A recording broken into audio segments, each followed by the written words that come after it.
FMG 26 जून का question है। एक 26 year old RH negative woman है, had one full term pregnancy 3 year ago. उसका हस्बैंड जो है RH पॉजिटिव है, तो उसका जो बच्चा हुआ वो आपका RH नेगेटिव हुआ। ठीक। She is unsure whether she received anti immunoglobulin after delivery. उसको नहीं पता कि एंटी इम्यूनोग्लोबिन मिला था कि नहीं मिला था उसको डिलीवरी के बाद। She is now planning another pregnancy. अभी प्लान कर रही है अनदर प्रेगनेंसी के लिए। तो अगला मोस्ट अप्रोप्रिएट स्टेप क्या होगा?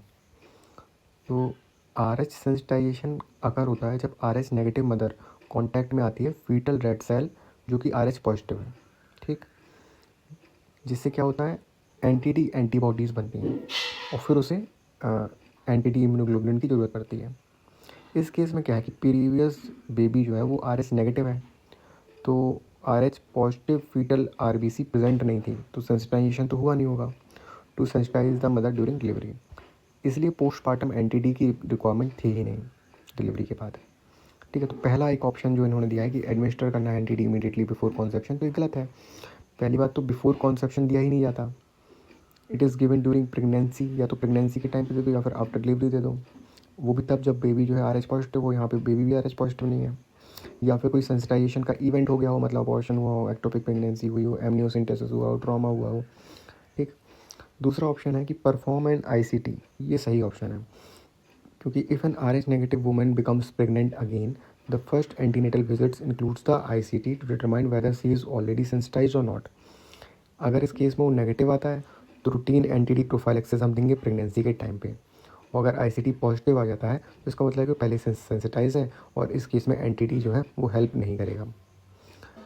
Third option, give anti D only after the next delivery regardless of baby RH status. मतलब ये कह रहे हैं कि बेबी अगला बेबी जो है वो तुम्हारा RH पॉजिटिव हो या नेगेटिव हो, उसमें तुम्हें एंटीडी देना ही देना है। तो ये गलत है, क्योंकि RH स्टेटस तो हम देखते हैं कि RH पॉजिटिव है कि नहीं है।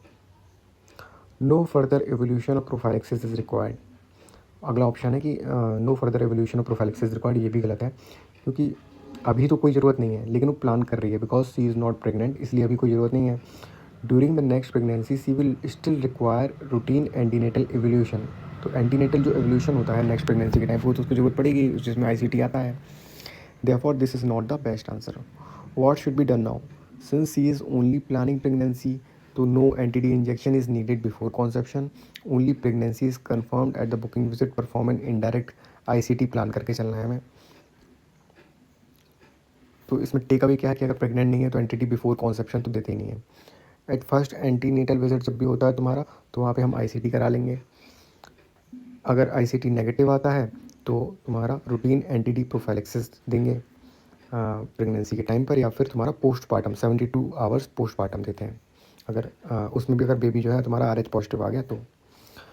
इफ़ ICT पॉजिटिव है तो इसका मतलब ये पहले सेंसिटाइज है, इस केस में एंटीटी जो है वो इनफेक्टिव रहेगा और मैनेज करना है इसको एल्यूमिनाइजेशन प्रेगनेंसी के रूप में।